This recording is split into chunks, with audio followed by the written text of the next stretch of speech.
Eu sempre busco confirmações durante a minha semana sobre qual tema, qual texto eu devo trazer como palavra. E nessa semana, isso Adilson, obrigado. E nessa semana eu estive participando de um encontro de pastores e líderes ali em Guapimirim, no pé da serra de Teresópolis.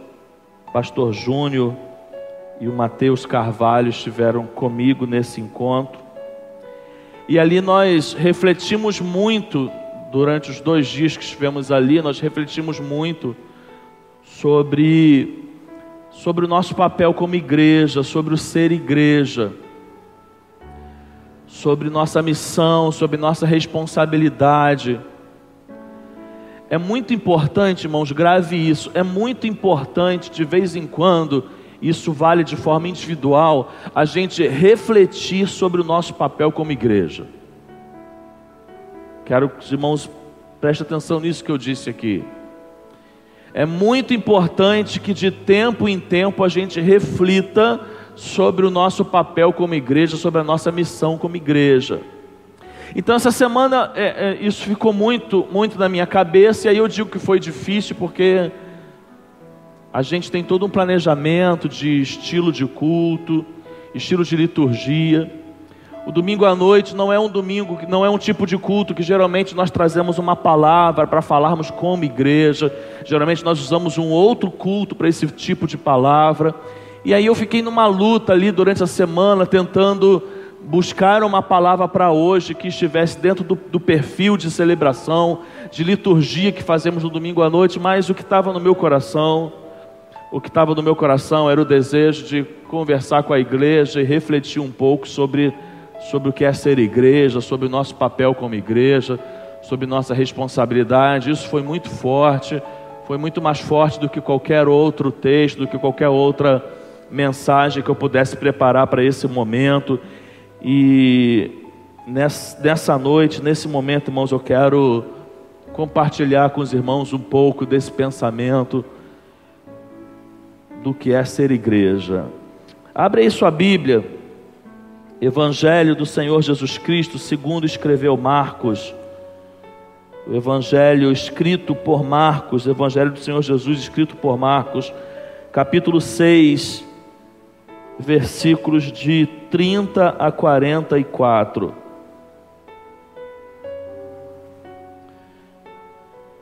Evangelho de Marcos, como costumamos dizer, capítulo 6, versículos de 30 a 44.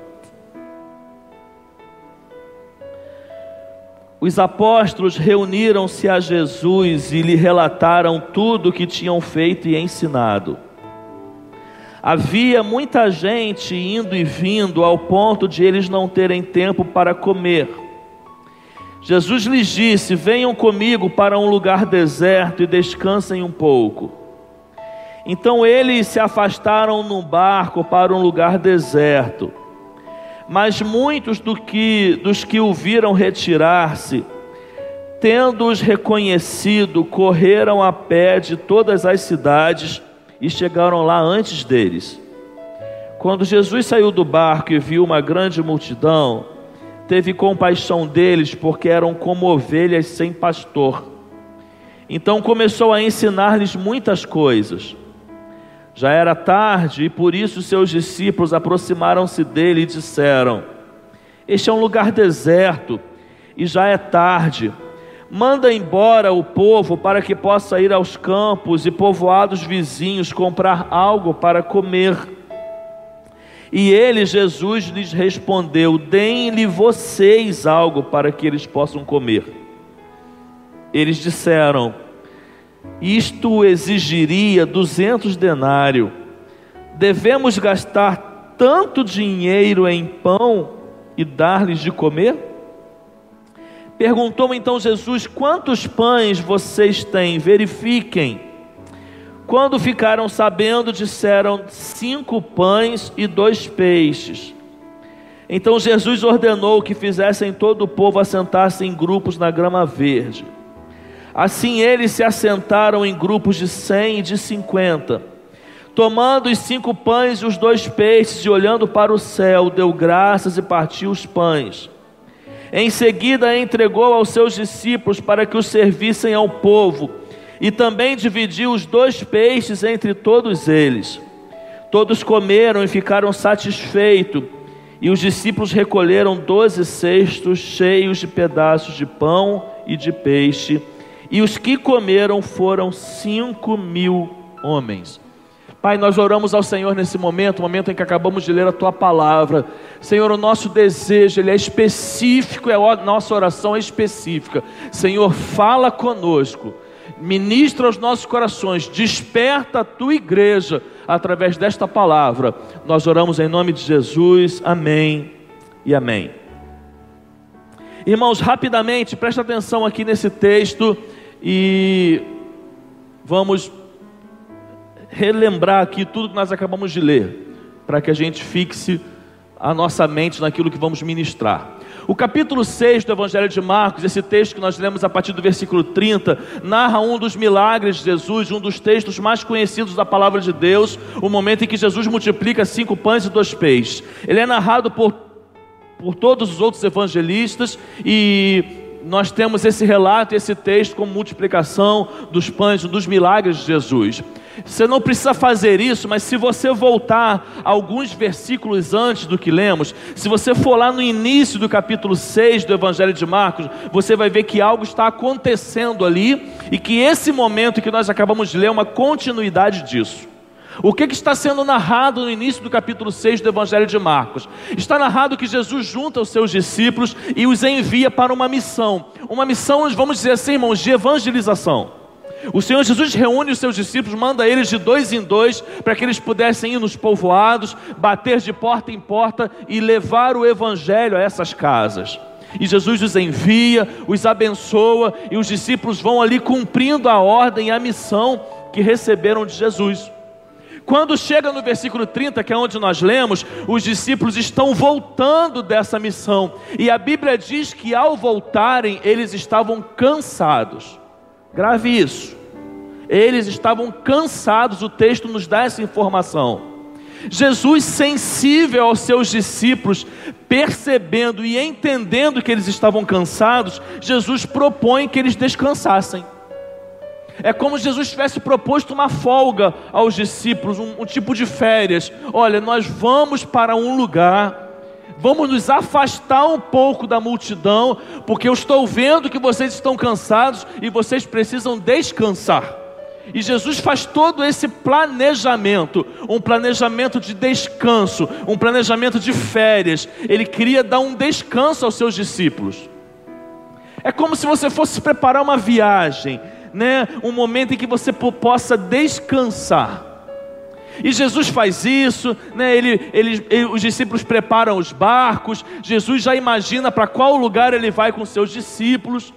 Só que diz a Bíblia, irmãos, não com essas palavras, logicamente, diz a Bíblia que a informação vazou. A proposta de Jesus em levar os discípulos para descansar, essa informação vazou.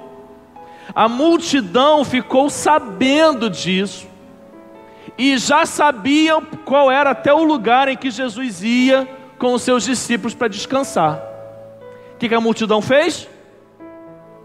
Correu para lá, pegou o atalho, pegou o caminho mais rápido, chegaram lá, irmãos, antes de Jesus e os seus discípulos.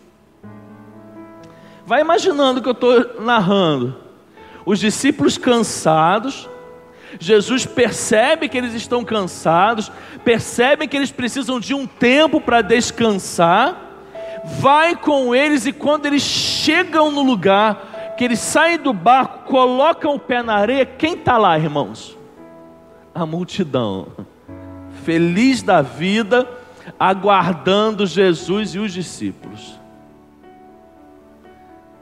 Devido às suas proporções, é como se você fosse para um lugar querendo descansar, chegasse lá, o teu trabalho estivesse te esperando.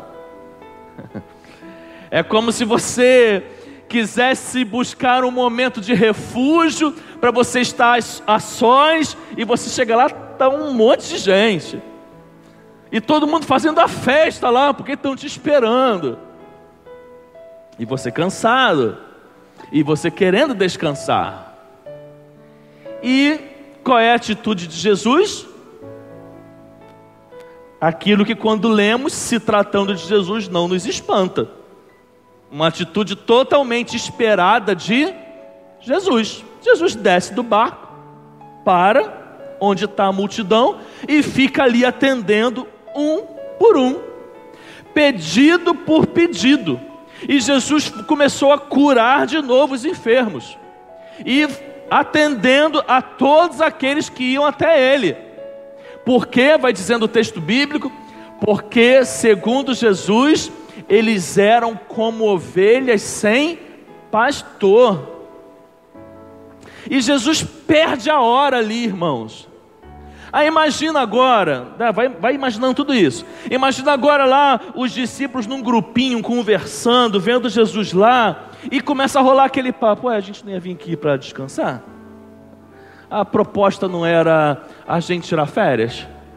A gente não já tinha preparado a carne, a gente chegar aqui e ia fazer o churrasco, Pedro já trouxe a rede, a gente ia colocar a rede, ia deitar. Já chegamos aqui de manhã, já está anoitecendo, e Jesus continua lá. Que descanso é esse? Que férias são essas? Aí daqui a pouco rola aquela sugestão: por que você não vai lá e chama ele? Eu, não, vou lá nada, vai você. Por que você que teve a ideia não vai? E fica aquele jogo de empurra, até que chega alguém, vai lá em Jesus: Jesus, já está tarde. Porque você não despede essa multidão, manda esse povo embora, pela hora, eles precisam passar nos povoados, comprar comida, eles devem estar com fome. Então alguém vai lá e propõe a Jesus para que Jesus dispensasse a multidão, para que enfim eles pudessem descansar. E aí Jesus surpreende eles novamente, porque Jesus faz o quê? Eles estão com fome? Alimente-os.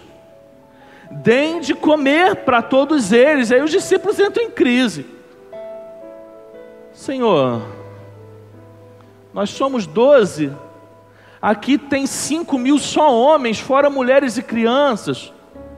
Para alimentar essa gente toda seriam necessários 200 denários talvez, 200 dias de trabalho, e nem assim talvez a gente consiga alimentar. Onde nós vamos arrumar esse dinheiro todo? Como que vamos gastar um dinheiro todo para alimentar essa multidão? Aí Jesus, vendo o desespero dos seus discípulos, vendo a necessidade daquela multidão, Jesus pede para que eles trouxessem o que tivesse de pães e peixe, que era assim o lanche top daquela época, tá? O McFish, né, que foi copiado aí pelo McDonald's, pão com peixe. E Jesus, quando pega essa informação, descobre que só tinham 5 pães e 2 peixes. E aí Jesus, que já havia feito tantos milagres com aquela multidão, ele faz mais um, e ele alimenta toda aquela multidão, de forma que ainda sobram 12 cestos de pães e de peixe. Irmãos, eu imagino que vocês já ouviram muitas mensagens sobre esse texto. Eu também já preguei muitas mensagens sobre esse texto. Mas esse texto, além dele ser rico e nos passar muitas lições, irmãos, esse texto nos ensina algo como igreja. Esse texto nos ensina algo como cristãos. Nós temos, vamos dizer assim, três grupos de personagens principais nesse texto: Jesus, os discípulos e a multidão, correto? Então fale após mim para ficar fixado na sua mente. Fale: Jesus, os discípulos e a multidão. E cada um de grupos de personagem aqui nos vai servir de analogia para algo que vamos ministrar aqui. Jesus, nesse texto, vai ser Jesus, nada mais. Vai continuar sendo Jesus, ainda bem, né, que o pregador não vai pegar Jesus e vai transformar Jesus em outra coisa. Então Jesus nesse texto para nós é Jesus.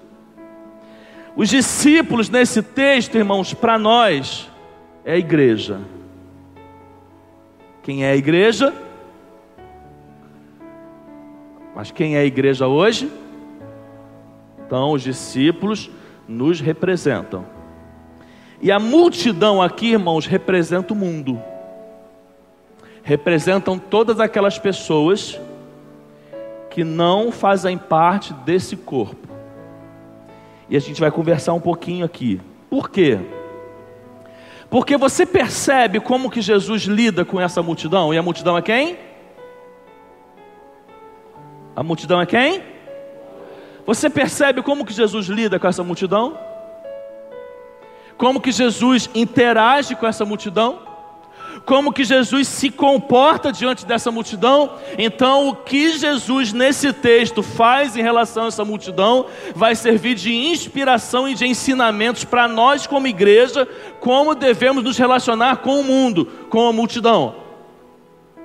E eu quero nesse momento, irmãos, pensar que nós, igreja, nós não vamos usar PowerPoint, se você quiser anotar, gravar, você faz como você quiser.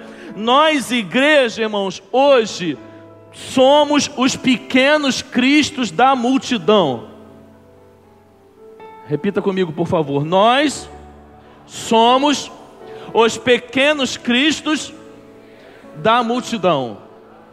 Irmão, o significado da palavra cristão é pequenos cristos.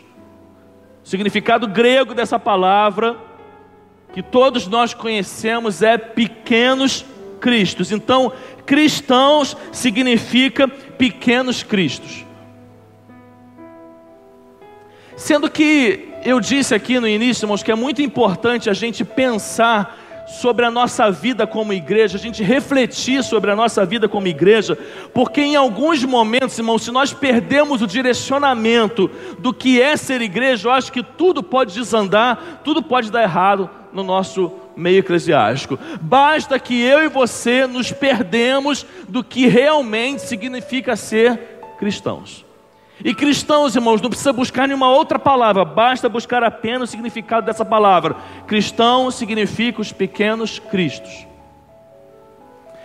Acontece, querido, que muitas vezes na nossa vida cristã, a gente olha para Jesus. E tem músicas, inclusive, que a gente canta, né? Que nosso alvo é Cristo. Por exemplo, vou alcançar, eu vou vencer, ninguém vai me deter, meu alvo é Cristo.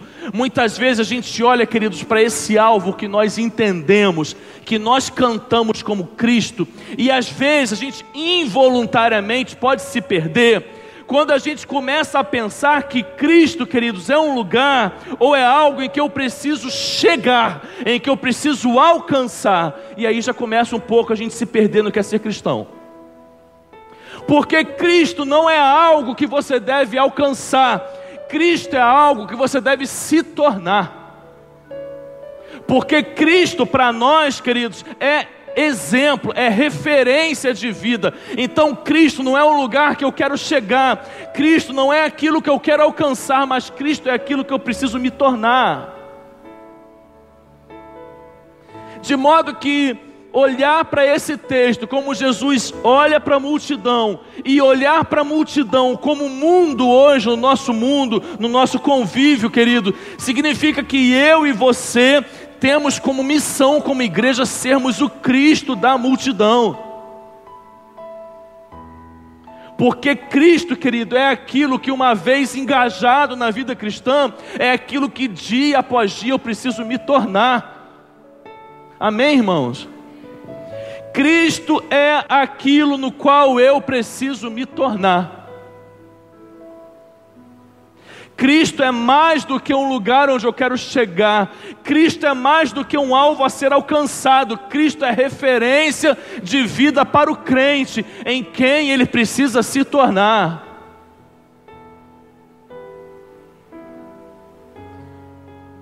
Parece simples, irmãos, mas a gente muitas vezes não vive como parece ser simples. Você concorda que a multidão à nossa volta precisa de Jesus? É claro para você que a esperança desse mundo, a esperança dessa nação é a pessoa de Jesus Cristo? É claro isso para você? Quem são os cristos, irmãos, dessa multidão? Somos nós. Eu sou Cristo. Você é Cristo. Quando você está em vários lugares, principalmente fora daqui, você é Cristo. E você, como Cristo, está a todo momento em contato com a multidão, com uma missão, irmãos, muito simples: ser Cristo. Porque a multidão precisa de Cristo. E se a multidão precisa de Cristo, os Cristos somos nós. A multidão, irmãos, esse é o ano da maturidade, nós vamos crescer.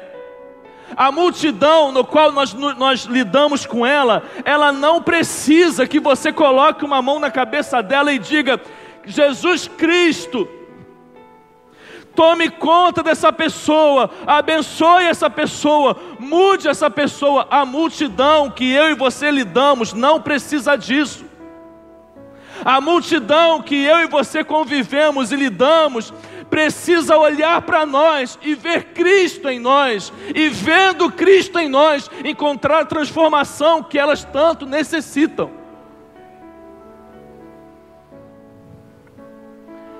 Entende, irmãos, porque é necessário refletir sobre o que é ser igreja?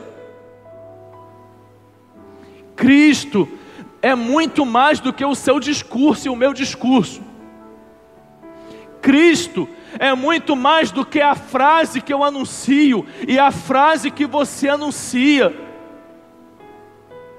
Cristo é aquilo que reflete em mim para alcançar o outro. Nós em relação ao mundo, nós em relação à multidão, nós somos o Cristo.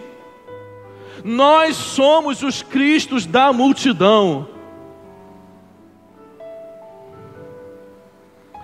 E grave uma coisa: a pior coisa que pode acontecer a uma igreja é ela se tornar insensível à multidão.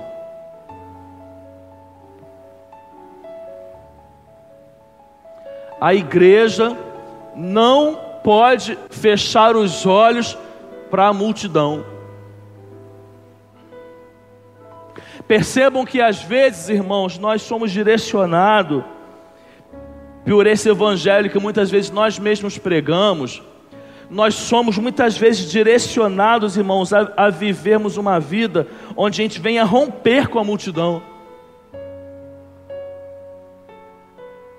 A igreja não pode romper com a multidão. Ainda que ela não compactue em pensamento com aquilo que a multidão acredita, a igreja não pode romper com a multidão. A igreja, irmão, só encontra sentido na multidão. Sem a multidão, a igreja não tem necessidade de existir. Irmãos, é lógico que nunca é por mim, né? Nunca é por mim. Sempre vai ser pela atuação do Espírito Santo. Mas que o Espírito Santo seja misericordioso comigo nesse momento. E que eu consiga passar, querido, para você um pouco daquilo que está no meu coração e na minha mente, porque essa é a minha expectativa nesse momento. Irmão, nós temos vivido um ministério muito bom aqui nesse lugar. Muito bom mesmo, não falo da boca para fora. Deus tem sido abençoador conosco. Deus tem sido misericordioso conosco. Deus tem sido bondoso conosco. Mas, queridos, ao mesmo tempo que temos vivido um ministério bom, saudável na vida desta igreja, querido, nós temos muito a crescer e temos muito a entender sobre esse nosso papel. Não apenas isso, querido, nós temos muitas pessoas perto de nós a serem alcançadas, que é fundamental que a gente entenda um pouco disso que eu estou querendo dizer aqui nessa noite. E se houver, queridos, talvez da parte de nós uma disposição em receber isso como palavra de Deus, em permitir a nossa mente ser mudada por esse Espírito Santo, talvez, querido, a gente vai fazer a diferença nesse lugar que igreja nenhuma já fez. Isso não para mérito nosso, para honra e glória do nome de Deus, porque uma vez que a igreja entende o seu papel, tudo muda à sua volta. E o nosso papel como igreja pode parecer simples, começa nesse pequeno entendimento. Cristo é muito mais do que um alvo em que você precisa alcançar. Cristo é a pessoa em que eu e você precisamos nos tornar. Muito mais que estender as mãos e falar: Deus, tenha misericórdia daquela pessoa, Deus, ajude aquela pessoa. Eu preciso chegar diante daquela pessoa como Cristo, e chegando como Cristo, ser canal de Deus na vida dela, ser agente de transformação na vida dela. Irmãos, se é que é possível fazer algum diagnóstico da igreja evangélica brasileira,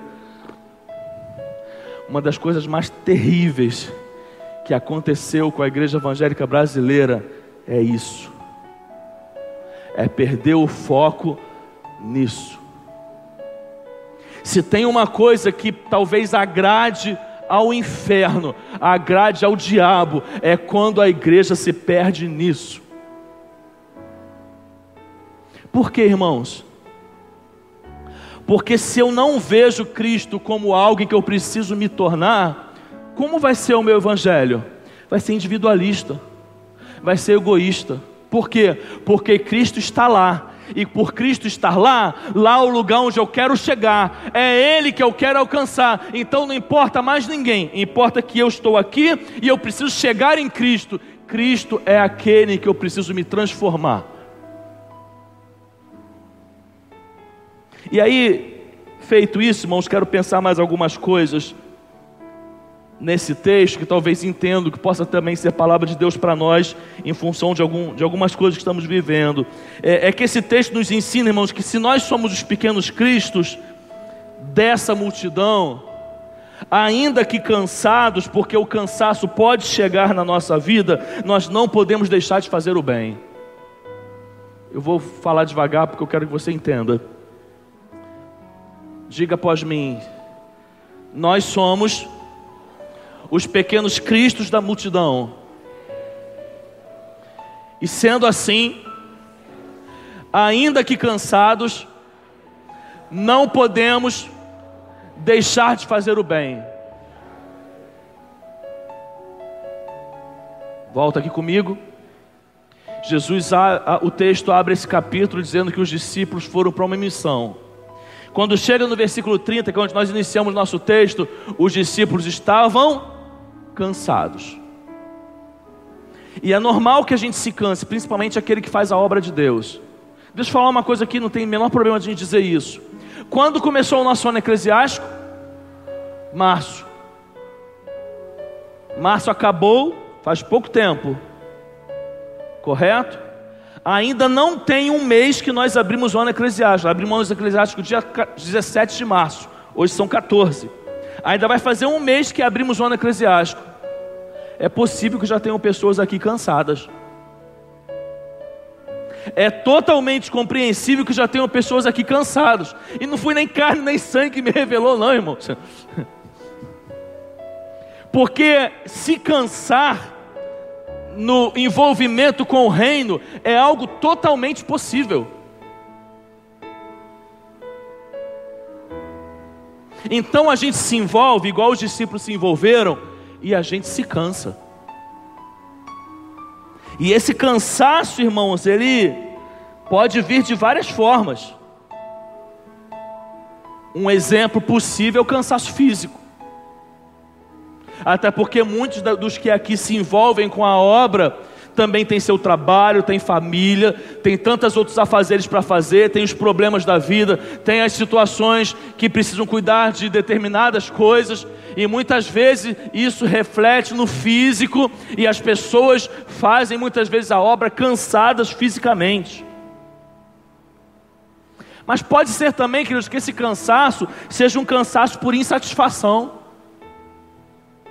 Sabe o que é o cansaço por insatisfação? É quando muitas vezes aquilo que você queria não coincidiu muitas vezes com o que o pastor queria. É o que muitas vezes o que você líder queria não coincidiu com aquilo que o liderado seu queria. Muitas vezes essa insatisfação é porque você se deparou com pessoas que, ao contrário de você, que talvez que zela por uma responsabilidade, outros não zelam, e você veio com muito empenho para fazer algo e alguém deixou furo. Meu irmão, se você é líder dessa igreja, deixa ser ministrado por Deus agora. Então, talvez o seu cansaço, talvez seja porque em menos de um mês você já está insatisfeito, porque você se frustrou e você se decepcionou com tantas coisas. Talvez o seu cansaço possa ser por circunstâncias que você tem vivido, circunstâncias externas. Sabe por quê, irmãos? Porque quando a gente começa a obra de Deus, a nossa vida não é uma bolha que fica imune dos problemas, não. A crise conjugal acontece. Você é ministro dessa igreja, você é líder dessa igreja. Às vezes você vem fazer a tua obra aqui e acabou de quebrar o barraco em casa. E não houve concordância entre você e o seu cônjuge. Não houve concordância entre você e o seu filho. Muitas vezes sua casa está um pé de guerra e você está aqui fazendo a obra de Deus. Esse cansaço, querido, circunstancial, às vezes é uma enfermidade que você iniciou um ano eclesiástico e não esperava, mas ela bateu na sua porta. E aí você se vê o quê? Cansado. Cristo é o que, irmãos? Grave isso. Cristo é o meu referencial, Cristo é o seu referencial. Cristo não é um alvo onde eu quero chegar. Cristo é a pessoa que eu preciso me tornar. Cristo nesse texto é o que para nós, irmãos? É referencial. E os discípulos estavam cansados e chegaram para Jesus. O que Jesus nos ensina, irmãos? Descansar sim. Desistir, não. Tem tempo para descansar? Tem. Mas é para desistir? Mas pastor, eu precisei aumentar minha carga horária de trabalho na minha vida profissional e eu estou muito cansado. Descansa quando puder. Desistir não. Mas pastor, eu já me decepcionei porque eu marquei algo com as pessoas e as pessoas deixaram furo. Descansa, esfria sua mente quando você puder. Desistir não.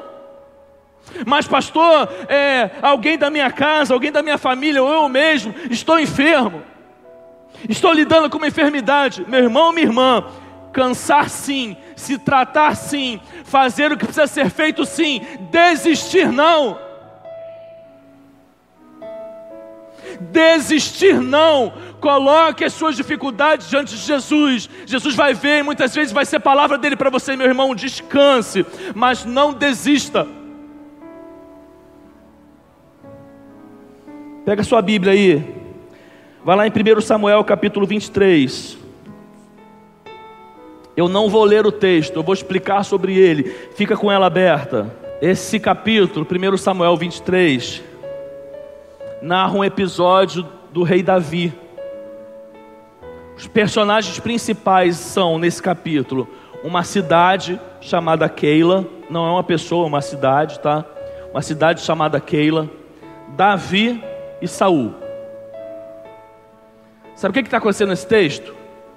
Saul queria matar Davi. E Davi precisou fugir. Então ele fugia e atrás dele vinha um exército de Saul, inclusive Saul junto, querendo alcançá-lo para poder matá-lo. Só que Davi, ele para em um lugar, ele está em rota de fuga, presta atenção nisso. Ele está em rota de fuga, ele para num lugar. E ele fica sabendo que na cidade de Keila, os filisteus invadiram, estavam maltratando e tomando conta daquela cidade, oprimindo os moradores daquela cidade. Aí Davi, no capítulo 23, ele vai conversar com Deus. E é uma conversa mais ou menos assim, presta atenção. Deus, tu sabe que eu estou com um problemão. Tem um exército aí inteiro atrás de mim, todos eles querem a minha cabeça. Se eu der um mole, vai rolar uma espada no meu pescoço, vão arrancar minha cabeça, vão entregar minha cabeça para Saul. Se eu der mole, o próprio Saul vai fazer isso. Então Deus, você é testemunha que eu estou com um problemão. Mas eu fiquei sabendo que tem uma cidade aí de Keila, uma cidade que eu até tenho um carinho por eles. São pessoas que eu tenho um apreço por eles. Eles estão enfrentando uma dificuldade lá, porque os filisteus estão invadindo, estão bagunçando aquilo tudo lá. Aí Davi faz a pergunta: Deus, você quer que eu vá lá e lute pelos moradores de Keila e expulse os filisteus? O que ele esperava ouvir de Deus, irmãos? Sinceramente, Davi, você está com um problemão. Deixa esse negócio aí para outro fazer. Deixa que eles enfrentam os filisteus, eles mesmos vencem os filisteus. O que Deus fala para Davi? Davi, eu quero sim. Tá aí, eu quero que você vá lá, eu quero que você enfrente os filisteus, eu quero que você expulse eles todos de lá e deixe os moradores de Keila tranquilos. Aí Davi, com Saul na sua cola, ele para a sua fuga, ele vai lá em Keila, ele enfrenta os filisteus, ele expulsa todos os filisteus de lá e ele deixa a cidade de Keila em paz. Aí vem uma informação para Davi, tudo isso você pode ler depois do capítulo 23. Vem uma informação para Davi que Saul está quase chegando em Keila, e que inclusive já descobriu que ele estava em Keila. Aí Davi vai de novo conversar com Deus. Ô Deus, o Senhor falou que mesmo com problema eu tinha que vir aqui, eu vim. Já matei os filisteus todos, mandei todo mundo embora, a cidade está em paz. Saul vai chegar até a mim se eu ficar aqui? Vai, Davi, vai chegar sim. Deus, só por desencargo de consciência, esses moradores aqui de Keila vão me entregar para Saul? Vão, Davi, vão te entregar sim. Entendeu o texto? O que ele fala para mim e para você, irmãos? Mais uma vez, que já falamos, que ainda que cansados, Deus espera o nosso serviço. Mas o que ele nos ensina, irmãos? E não é para você ficar um chateadinho com o outro agora não. Que aquele para quem eu presto o meu serviço nunca vai ser merecedor dele.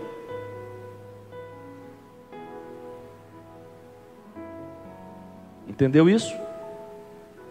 Aquele para quem você presta serviço, ainda que seja no reino de Deus, nunca vai ser merecedor dele. A pessoa pode ser mais gente boa que você possa classificá-la, ela não é merecedora do seu serviço. Ela pode ser a pessoa mais bonita, pode ser a pessoa mais espiritual dessa igreja, pode ser o pastor desta igreja, ninguém é merecedor do seu serviço. Por quê, irmãos?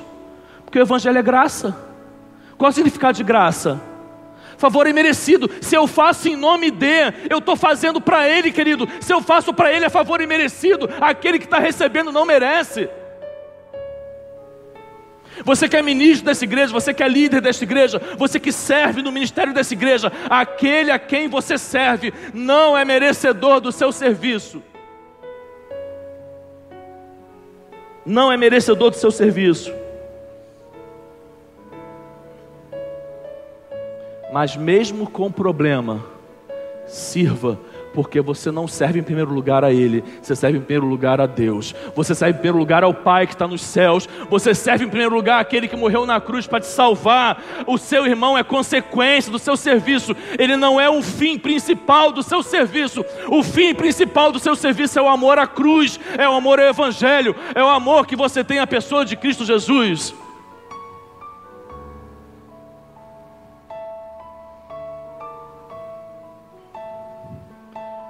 Terceiro lugar, terceira aplicação, eu estou sem controle nenhum, tá? De hora, mas não precisa me mostrar também não. A igreja, irmãos, glória a Deus, estou sem tablet, estou sem celular, não estou vendo a hora. Terceiro lugar, irmãos, a igreja dos pequenos cristos que somos nós, ela sempre vai se posicionar em relação à multidão como um local de cura e restauração.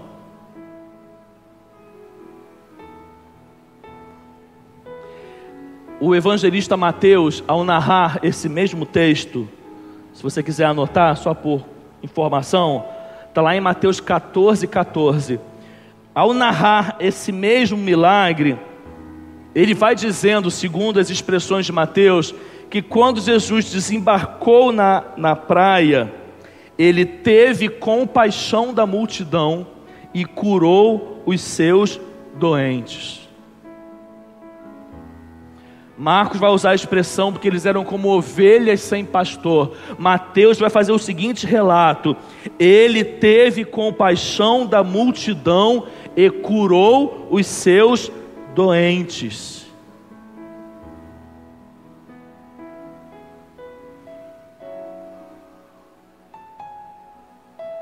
Deixa eu falar uma coisa que Deus ministrou, o Espírito Santo ministrou muito forte no meu coração essa semana.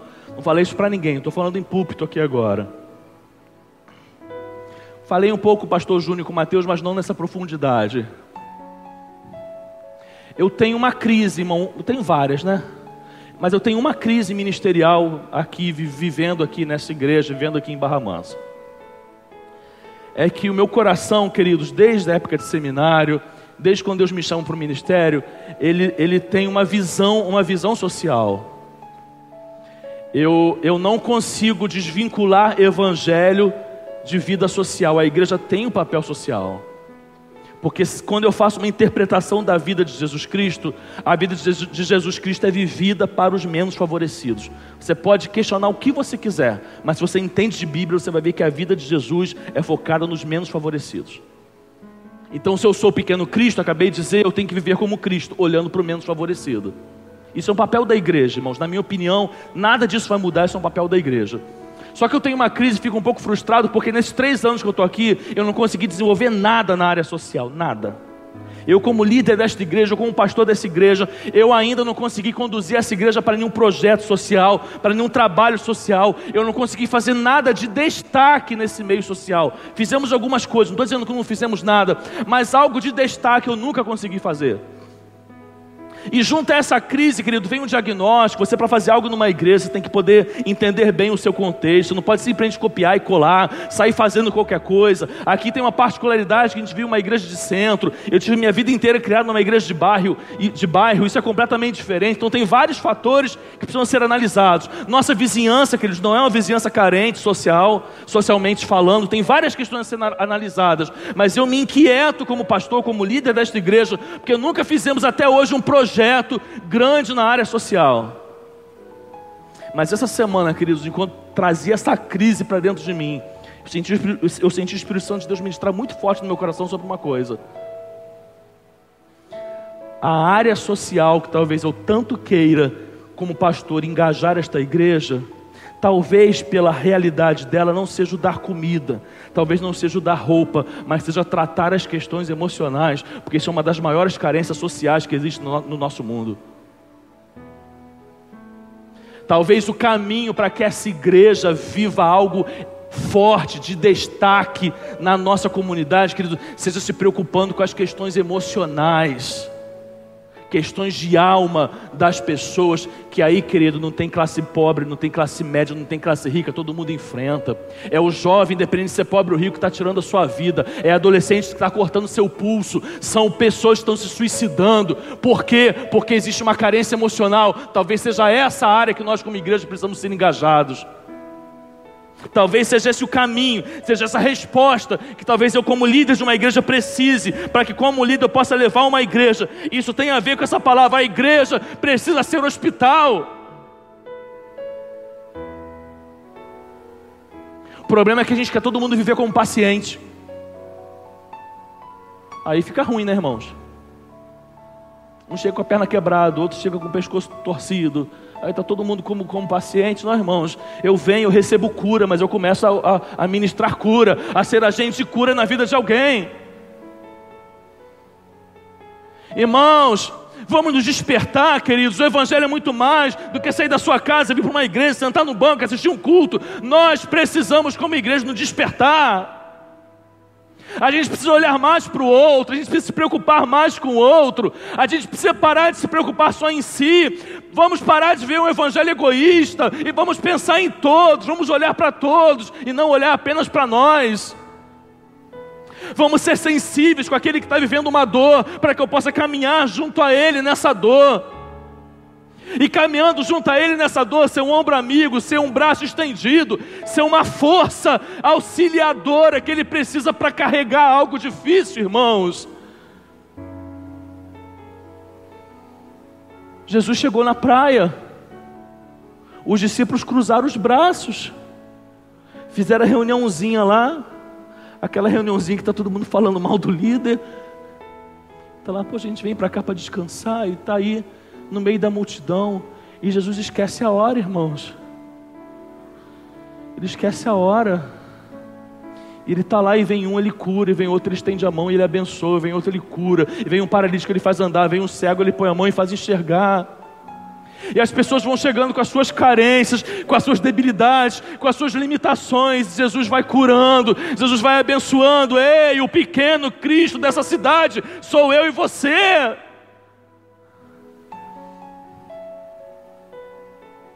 Sabe qual é a pior coisa que uma igreja pode fazer, irmãos? É ver aquele que ficou desabrigado e dobrar o joelho para orar por ele. Me desculpe, irmão, se você recebe isso como heresia. É a pior coisa que uma igreja pode fazer. Porque se ele está desabrigado, quem tem que dar abrigo para ele somos nós. Quem tem que levar roupa para ele somos nós. Quem tem que levar o alimento para ele somos nós. E aí sim a gente coloca a mão na cabeça dele e ora. Dobrar o joelho aqui e orar por ele é hipocrisia.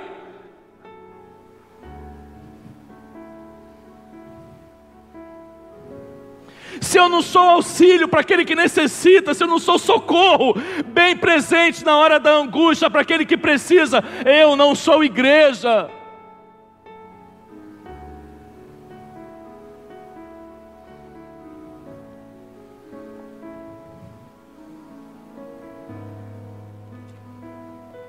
Quarto lugar, a igreja dos pequenos cristos, que somos nós, é uma igreja ativa em seus ministérios.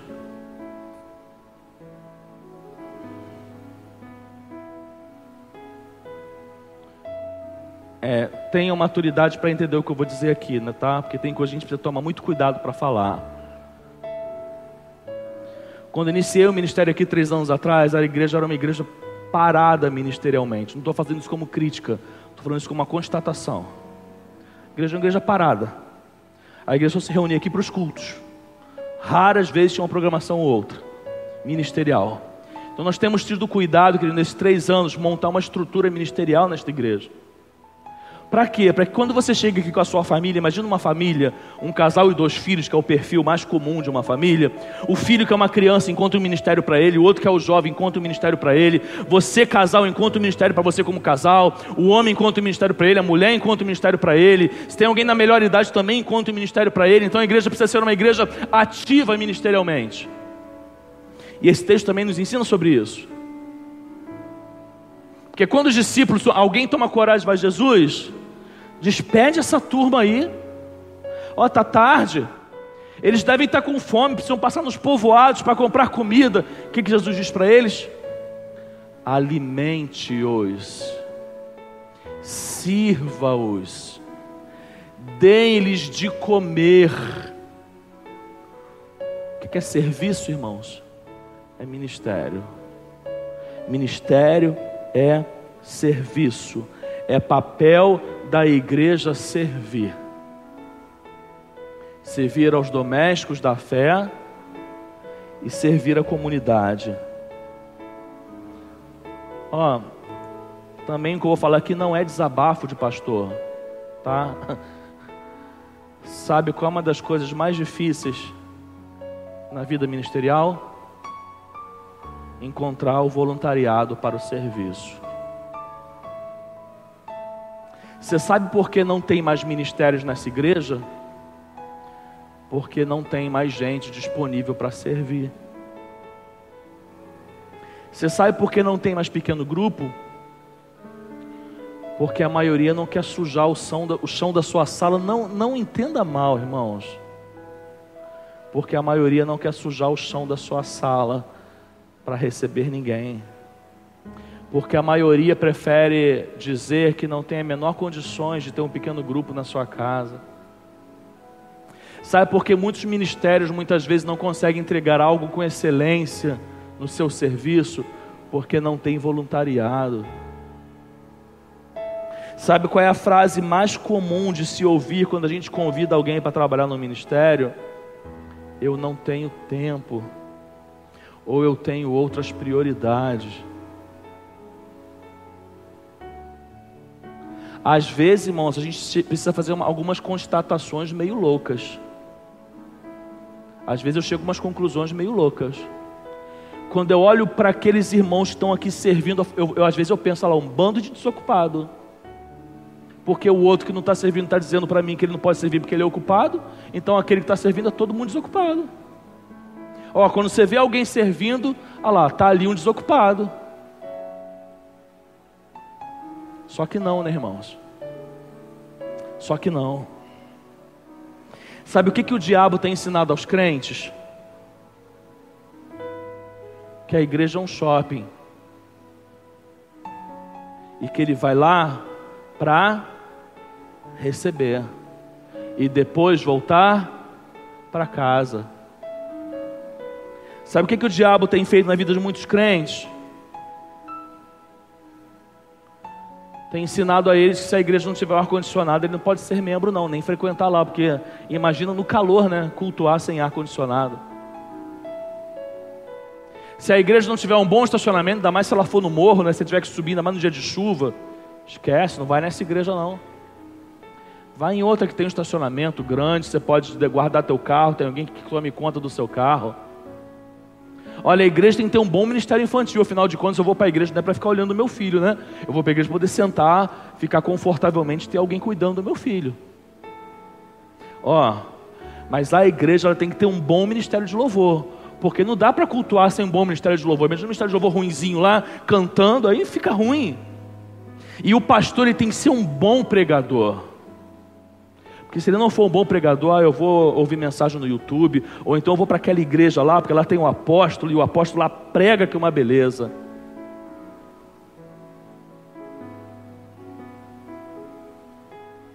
Aí eu esqueço que eu sou o pequeno Cristo. Aí eu esqueço qual é o meu papel no meio da multidão.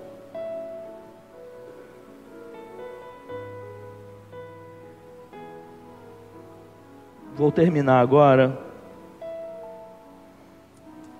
Esse texto nos ensina, queridos, que a igreja dos pequenos cristos, ela sempre vai vivenciar o sobrenatural de Deus. Se a igreja é composta por pequenos cristos, ela sempre vai vivenciar o sobrenatural de Deus. Como é que termina o texto? Como é que começa? Os discípulos cansados. Qual é o segundo passo? Jesus monta uma colônia de férias. Vamos lá para o resort, vamos passar uma semana lá descansando. Quando eles chegam no resort, está todo mundo lá já, com chapeuzinho, bermudinha, esperando os discípulos chegar para aproveitar os dias lá no resort com eles. Aí os discípulos ficam pé da vida com Jesus, porque Jesus chega lá e começa a dar atenção para aquele povo. E aí eles tentam fazer uma forma de que Jesus mandasse a multidão embora, e Jesus não manda. E fala, alimente-os. E quando eles se veem nas suas necessidades e sem condições de realizar o recurso, o que Jesus faz? O sobrenatural. Você percebeu o momento em que o sobrenatural entra? É quando a igreja coloca diante dele a sua impotência. Você sabe o que a gente mais tem visto, querido? Não estou fazendo propaganda da igreja, não. Sabe o que a gente mais tem visto aqui? É que quando a gente não pode fazer nada, Deus vem e faz por nós. Graças a Deus. É o que a gente mais tem visto aqui. Tem coisas que a gente consegue se juntar e fazer. Amém? Tem coisas que a gente consegue se mobilizar e fazer. Mas tem momentos que a gente chega e fala, Deus, dessa vez não dá para fazer nada. Deus vem e faz. Talvez isso seja para você uma coisa muito simples, mas eu vou acabar de te dizer um exemplo.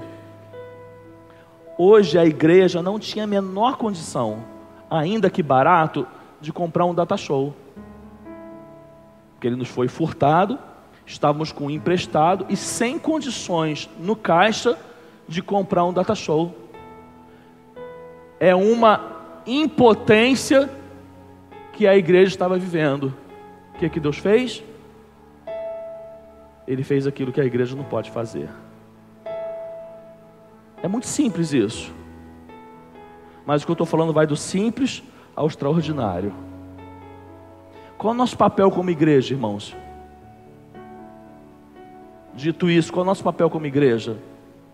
Levar para Jesus aquilo que faz parte das nossas impotências, aquilo que eu e você não podemos fazer. Você é ministro dessa igreja? Quais são as demandas do seu ministério? É impossível para você? Coloca diante de Jesus. O que está sendo impossível no seu ministério? Coloca diante de Jesus. Fala para Ele de forma bem clara, assim como os discípulos. Nem 200 denários daria para alimentar essa multidão. Nem 200 dias de trabalho, tem problema não. Traz aqui que eu vou multiplicar. Mas eu preciso levar para Jesus, eu preciso colocar diante dele. Você é ministro dessa igreja, você é líder dessa igreja. Coloca as necessidades do seu ministério diante de Jesus, e Ele vai fazer o sobrenatural, e Ele vai multiplicar, e Ele vai dar o recurso. Mas a igreja que é do Senhor Jesus não vai deixar de fazer aquilo que ela precisa fazer. Isso também serve na sua vida. Quais são as suas impotências? Coloca diante dele. Chegou numa situação que você não pode mover nenhuma palha, coloca diante dele. Você não pode mover, mas ele pode. Você não pode fazer, mas ele pode. Você não tem força, mas ele tem. Você é impotente, mas ele é onipotente. Ele é todo poderoso. A igreja precisa levar as suas necessidades e colocar diante de Jesus, e Jesus multiplica. Jesus faz o sobrenatural. Jesus faz aquilo que a igreja não pode fazer. Uma das maravilhas, queridos, de viver a vida no reino é que a igreja tem o seu limite, mas Deus não tem limites. Deus faz aquilo que a igreja não pode fazer.